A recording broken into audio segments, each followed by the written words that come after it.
there are a couple cool things in this video. I liked how that girl with a sword chopped that robot alligator in half. I thought that was visually interesting.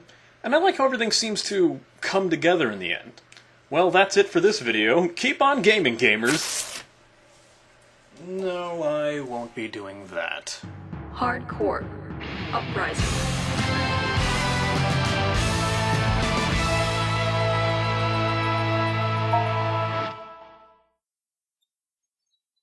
It's been a short while since we've seen a new Contra game. Despite 2009's Contra Rebirth being very well received, and highly anticipated by many, the game was a fairly bare-bones return to form, removing a few of the innovations brought to the series by recent titles, and even some of the older ones. While this excited many people, the short and few stages left others wanting more. Despite what anyone might try and tell you, Hard Corps Uprising is a Contra game, and it's also the prequel to the Genesis title Contra Hard Corps. Taking quite a few cues from that game, you can choose from 4 playable characters, 2 of whom are DLC, that each have a different playstyle and reason for fighting. For example, Bahamut can take more hits but moves slower. Crystal inversely can move faster and is a bit more agile but can only take 2 hits. Harley can take the most amount of hits but is the least agile, while Siri is almost strictly melee for those who thought Contra wasn't enough like Ninja Gaiden. Shit, did I say 4 playable characters? It's 5 now. The boss character Leviathan is now available to download. He has all his boss abilities like his grenade toss, backflip, and slide, but he can only take 1 hit and can carry only 1 weapon at a time. Consider him a hard mode character. The game takes elements of past Contra games, such as having a main and reserve weapon you can switch between, and allowing you to upgrade your current weapon by stacking another one to make it more powerful. The weapons are old and new twists on the Contra staples. The spread gun and machine gun remain more or less the same. Crash Shot shoots in a downward arc, causing an explosion. The flamethrower, now called Heated Plasma, has a charge shot ability that can burn some enemy projectiles. The laser now has a homing feature. There's also a short-range weapon called Ripple that reflects enemy shots.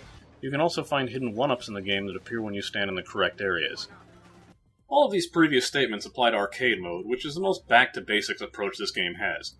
Each character in arcade mode starts with their base abilities, but the ability to use a new mechanic called Bullet Reflect, where certain projectiles can be tossed back at the enemy if B is pressed while standing still and timed correctly. Also new to the series is each character's ability to run faster by double-tapping left or right, or hitting the dash button, the ability to double jump, and being able to do a short air dash mid-jump.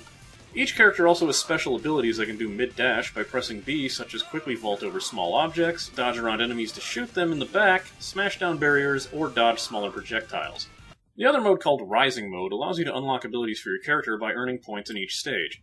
Your character starts with only 1 arcade mode ability, but can be upgraded to include the rest, as well as upgrades such as additional hit points and lives, the ability to start out each level with certain weapons, getting high-level or max-level upgrades from weapons, and depending on the character, the ability to perform triple jumps, double air dashes, keep weapons after taking a hit, and other interesting powers that'll make the game much, much easier.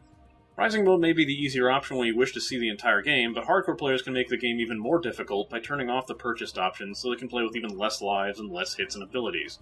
The stages are standard Contra fare, but with interesting twists and a strange learning curve. For example, the demo takes you through most of the first stage, and you'll find that compared to more recent Contra games as of late, the game is quite a bit forgiving, with less projectiles whizzing around on screen and not nearly as much of an assault of enemies. Stage 2, however, is a near constant onslaught of enemies and bullets, including deadly plants that can poison you, small spiders that will try to latch onto you, and snipers taking shots at you with bullets that can kill you in 1 hit. Other stages range from your standard vehicle section seen in many Contra games, and a very unorthodox stage where you spend the first portion trying to sneak around a facility, and the last portion escorting an NPC through the final staircase. Of course, you can realize that you're not actually playing Metal Gear Solid and blow up everything that moves, but it's nice to have options. The stages are long, varied, and interesting, and they more than make up for the short, simplistic stages of Contra Rebirth. Bosses in this game are also quite a bit of fun. Many of them are multi-staged, and others just keep coming back for more punishment. Much like the original Contra Hard Corps, there's more than a few times where a boss changes form after a certain health percentage, or gives way to another boss immediately after defeating it. In other words, yo dog, I heard you like boss fights, so we put a boss in your boss that you can fight while you fight! There's a slight annoyance with certain boss fights, where unlike most past Contra titles, the stage doesn't usually end when you kill the final boss. There's quite a few bosses where you need to physically end the stage by making a leap of faith onto a helicopter. It's a bit frustrating if you spent the remainder of your lives finishing off a boss, only to miss the jump, die, and be forced to fight from the last checkpoint. The game's most noticeable change, of course, is the art design. In case you didn't notice from the opening trailer or its music, this current title is being handled by Arc System Works, known best for the Guilty Gear and BlazBlue franchises. Arc's influences certainly show in the sprite work, as easily the most animated character and enemy sprites in any Contra game, a feat more often known to the Metal Slug series. It's interesting to see the subtle touches in the animation, such as Sayuri quickly adjusting her hat after a jump. Some people might not like the anime-style approach to this game, thinking that it's going in a less serious direction, but this has easily been the most serious this story has been in a long while. Sure, the recent titles of Shattered Soldier and Neo Contra have detailed 3D graphics in a gritty, dark setting, and the series known for disturbing alien creatures is now showing bosses of a more mechanical nature, but trust me here. It doesn't matter how realistic your graphics were getting, your credibility as a gritty series goes right out the window the minute you introduce a talking bull terrier in a Kaiser helmet. And you are? Animal Contra, the captain of this aircraft carrier.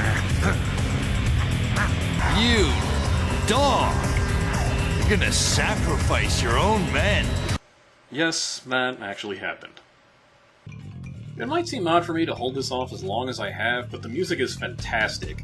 If you're familiar with the work of Daisuke Ishiwatari, that should come as no surprise.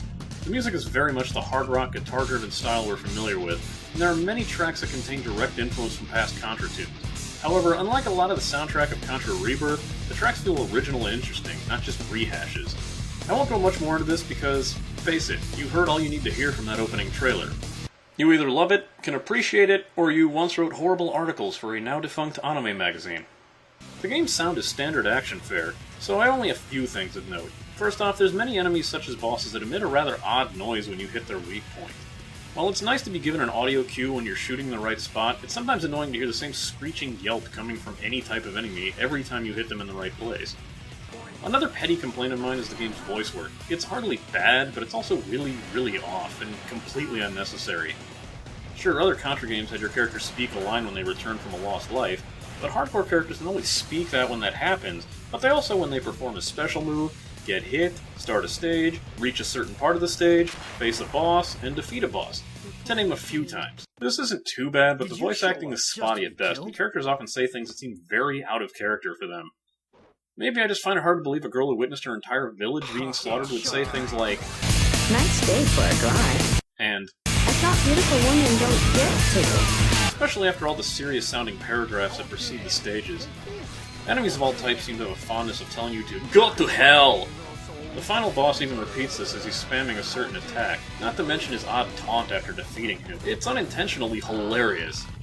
Another small gripe is the atrocious loading times between stages. Even if you're a terribly slow reader, I'm fairly certain you'll finish reading the storyboard well before the next stage is ready.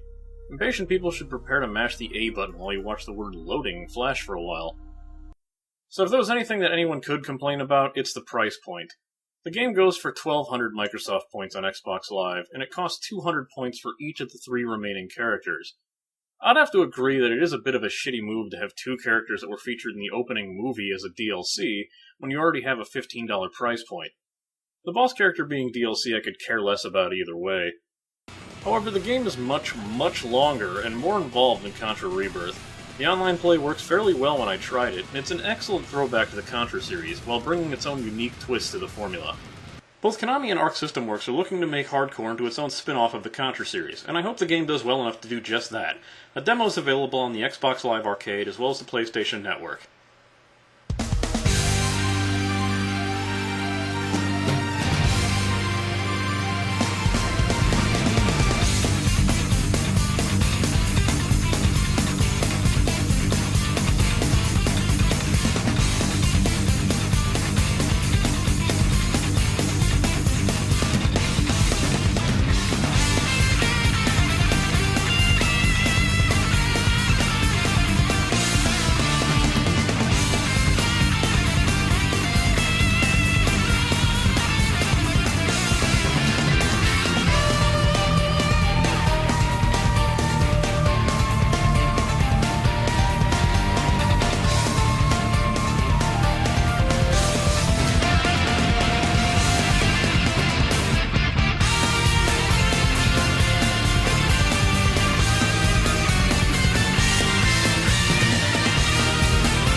Let's rock.